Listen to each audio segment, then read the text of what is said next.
Welcome to my channel. ఈ వీడియోలో ప్రభుత్వ ఉద్యోగులకు మరియు పెన్షనర్లకు డిఏ మరియు పిఆర్సీ టేబుల్ విడుదల. So DA PRC latest update news అయితే వీడియోలో తెలుసుకుందాము. వీడియోని ఎక్కడే కానీ స్కిప్ చేయకుండా చివరి దాకా చూడండి, అప్పుడే ఇన్ఫర్మేషన్ పూర్తిగా అర్థమవుతుంది. అలాగే వీడియో చూస్తున్న ప్రతి ఒక్కరూ వీడియోకి అయితే ఒక లైక్ కొట్టండి ఫ్రెండ్స్. అలాగే వీడియోని తోటి ఉద్యోగ పెన్షన్ మిత్రులతో అయితే షేర్ చేయండి. కొత్తగా మన ఛానల్ చూస్తున్నవారు సబ్స్క్రైబ్ చేసుకున్నట్లయితే దయచేసి మన ఛానల్ అయితే సబ్స్క్రైబ్ చేసుకోండి. దీని ద్వారా నేను చేసే లేటెస్ట్ వీడియోస్ అన్ని మీ వరకు రీచ్ అవుతాయి. ఇక ఆలస్యం చేయకుండా వీడియోలోకి అయితే వెళ్ళిపోదాము. ఫ్రెండ్స్, ఇక్కడ మనం చూస్తున్నాము పిఆర్సీ అండి. ఇది సెంట్రల్ గవర్నమెంట్కి సంబంధించి, అలాగే ఇది స్టేట్ గవర్నమెంట్కి సంబంధించిన.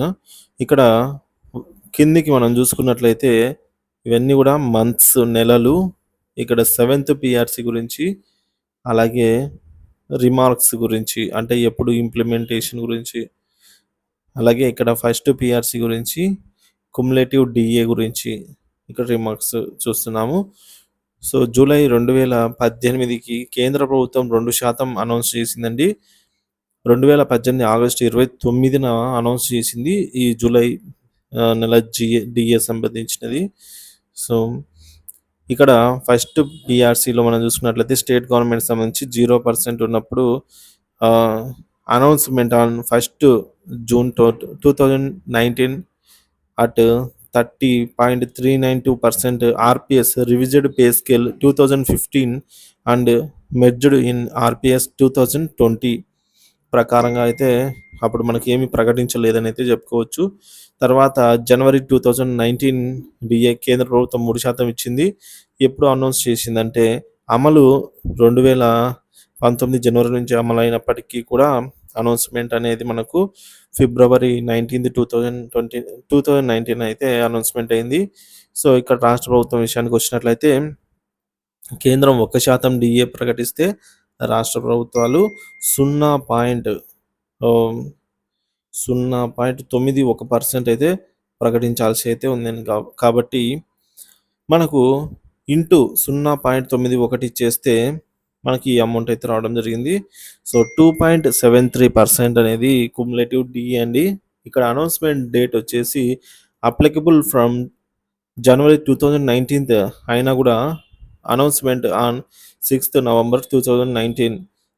అప్పటికి మనకు ఇది వరకు ఉన్న 30.39% కాస్త ఇప్పుడు 33.536%కి అయితే చేరుకుంది అనమాట. ఆర్పిఎస్ 2015లోనే ఉందన్నమాట రివిజడ్ పే స్కేల్ ఇక్కడ. మరి జూలై 2019 డిఏని కేంద్ర ప్రభుత్వము 5%గా అక్టోబర్ 9, 2019లో విడుదల అనౌన్స్మెంట్ చేయగా, సో ఈ 5%కి మనం 0.91% ప్రకారం చూసుకున్నట్లయితే రాష్ట్ర ప్రభుత్వ వాటా 4.55%. సో కానీ రాష్ట్ర ప్రభుత్వం కూడా 23 అక్టోబర్ 2020న అయితే, అంటే 1 year తర్వాత ప్రకటించడం జరిగింది. అప్లికబుల్ అంటే ఇది మనకు వర్తించేది మాత్రం జూలై 2019 నుంచే. సో ఇప్పుడు మనకు డిఏ టోటల్గా 38.776%కి చేరుకుందనమాట. ఇక్కడ నుంచి ఇది యాడ్ చేయగా 4.55. సో ఇప్పటికీ ఆర్పిఎస్ 2015లోనే ఉన్నాము. ఇక జనవరి డిఏ అండి. సో జనవరి 2020 డిఏను 4%గా కేంద్ర ప్రభుత్వం 14వ తేదీ జూలై 2021న అనౌన్స్మెంట్ చేసింది. సో ఈ 4%కి రాష్ట్ర ప్రభుత్వం యొక్క వాటా వచ్చేసి 3.64%తో కలుపుకొని, సో ఈ విధంగా మనకు కుములేటివ్ డిఏ అనేది 10.92%కి చేరిందండి. సో కుములేటివ్ డిఏ అనేది మనం ఇక్కడ 0 నుంచి అయితే తీసుకుంటున్నాము. మామూలు డిఏ వచ్చేసి మనకు 30.392తో అయితే మొదలవుతుంది. ఇంకా ఇప్పటి నుంచి మనం కుములేటివ్ డిఏనే కంటిన్యూ అవుతుందండి. సో రాష్ట్ర ప్రభుత్వ అనౌన్స్మెంట్ వచ్చేసి 19th January 2022లో విడుదల చేశారనమాట జీవోను. ఇక జూలై 2020 డిఏని 3%గా కేంద్ర ప్రభుత్వము 14 జూలై 2021న అనౌన్స్మెంట్ చేసింది. రాష్ట్ర ప్రభుత్వం వాటాగా 2.73% అనౌన్స్ చేయగా కుములేటివ్ డిఏ అనేది మనకు 13.65%కి అయితే చేరుకుంది. సో రాష్ట్ర ప్రభుత్వం అనౌన్స్మెంట్ వచ్చేసి 19th January 2022 అయితే అనౌన్స్ చేసింది. ఇకపోతే జనవరి 2021 డిఏ అండి.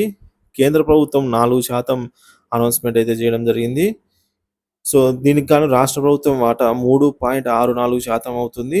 సో, దీంతో క్యుములేటివ్ డీఏ వచ్చేసి మనకు 17.29% అవుతుంది.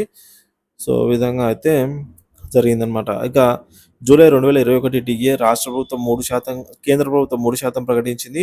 ఇందుకు గాను రాష్ట్ర ప్రభుత్వం వాటాగా 2.73 ప్రకటించడం జరిగింది. దీంతో డీఏ అనేది 20.202% చేరుకుందనమాట.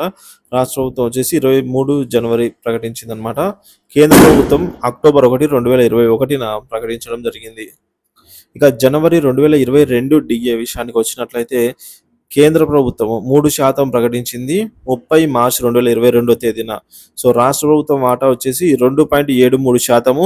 దీంతో క్యుములేటివ్ డీఏ వచ్చేసి 22.75%కి అయితే చేరుకోవడం జరిగింది. సో, రాష్ట్ర ప్రభుత్వం అనౌన్స్‌మెంట్ డేట్ వచ్చేసి 19థ్ జూన్ 2023. సో, ఇక 2000 జూలై 2022 డీఏను 4%గా అయితే కేంద్ర ప్రభుత్వం ప్రకటించడం జరిగింది. 28 సెప్టెంబర్ 2022న. సో, రాష్ట్ర ప్రభుత్వం వాటాగా 3.64% గవర్నమెంట్ ఇంకా ప్రకటించాల్సి ఉంది. సో, దీంతో ప్రకటించిన తర్వాత మనకు 26.39% అయితే చేరుకోవడం జరుగుతుంది. ఇక జనవరి 2023 డీఏ అనేది కేంద్ర ప్రభుత్వం 4%గా ప్రకటించింది 24 మార్చి 2023న. సో, రాష్ట్ర ప్రభుత్వం వాటా వచ్చేసి 3.64%. దీంతో 30.03%కి చేరుకుంటుంది. కానీ రాష్ట్ర ప్రభుత్వం ఇంకా ప్రకటించనే లేదు. జీవో జారీ చేయలేదండి. సో, ఈ దసరా కానుకగా 2 డీఏలు అయితే మంజూరు చేస్తారు. 4 డీఏలు పెండింగ్‌లో ఉన్నటువంటి 5 డీఏలకు సంబంధించి. సో, ఈ 2 మనకు వచ్చే అవకాశం ఉందండి. అతి కొద్ది రోజుల్లోనే ఈ 2 వచ్చే అవకాశం ఉందన్నమాట. మనకు ఈ 2 డీఏలు ఈ 2 జరుగుతాయన్నమాట. ఇక జూలై 2023 డీఏను 4%గా కేంద్ర ప్రభుత్వము అక్టోబర్ 2023న అనౌన్స్‌మెంట్ చేయగా రాష్ట్ర ప్రభుత్వం వాటాగా 3.64% పెంచితే 33.67%కి పెరుగుతుంది. కానీ ఇది కూడా ఇంకా అనౌన్స్ చేయలేదు. సో, చూడాలండి. దసరా కానుకగా వీటిని అనౌన్స్ చేస్తారని అయితే చెప్తున్నారు. ఇక జనవరి 2024 డీఏ వరకు కేంద్ర ప్రభుత్వం ప్రకటించింది 4%తో. సో, అనౌన్స్‌మెంట్ ఇది వచ్చేసి మనకు 7th మార్చి 2024. సో, రాష్ట్ర వాటా వచ్చేసి 3.64%. దీంతో 37.31% అయితే డీఏడీఆర్‌లో చేరుకుంటాయి. దీన్ని కూడా ఇంకా అనౌన్స్‌మెంట్ అయితే చేయలేదు. సో, ఈ మిగిలి ఉన్న ఈ 4 డీఏలు ఏవైతే ఉన్నాయో వీటిలో ఈ రెండిటికి మోక్షం అయితే ఉందండి. సో, మనకు ఈ డీఏకు మోక్షం అయితే ఉందన్నమాట. సో, ఈ రెండిటికి మోక్షం ఉంది. ఈ 2 కూడా జమ అవుతాయి. ఇక కేంద్ర ప్రభుత్వం వచ్చేసి మనకు జూలై నెలకు సంబంధించి జూలై 2024 డీఏను 3%గా అయితే ప్రకటించబోతోంది అనేది తాజా సమాచారం అండి. అనౌన్స్‌మెంట్ వచ్చేసి మనకు సెప్టెంబర్ లేదా అక్టోబర్‌లో ఉంటుంది 2024న. సో, ఈ డీఏ కనుక ప్రకటిస్తే ఇంకా రాష్ట్ర ప్రభుత్వాలు కూడా వీటిని ప్రకటించాలి కాబట్టి ఇక 5 డీఏలు పెండింగ్‌లో ఉంటాయి. సో, వీటిలో రెండింటిని అయితే ఈ దసరా కానుకగా పెంచే యోచనలో రాష్ట్ర ప్రభుత్వం ఉంది. ఫ్రెండ్స్, ఇది ఇప్పటివరకు కూడా తాజా సమాచారము. సో, వీడియో చూస్తున్న ప్రతి ఒక్కరు కూడా వీడియోకి లైక్ చేయండి, షేర్ చేయండి వీడియోని తోటి ఉద్యోగ బయలుదేరే మిత్రులతో. సో, ఎంప్లాయీ న్యూస్ కోసం మన ఛానల్ అయితే సబ్స్క్రైబ్ చేసుకోండి.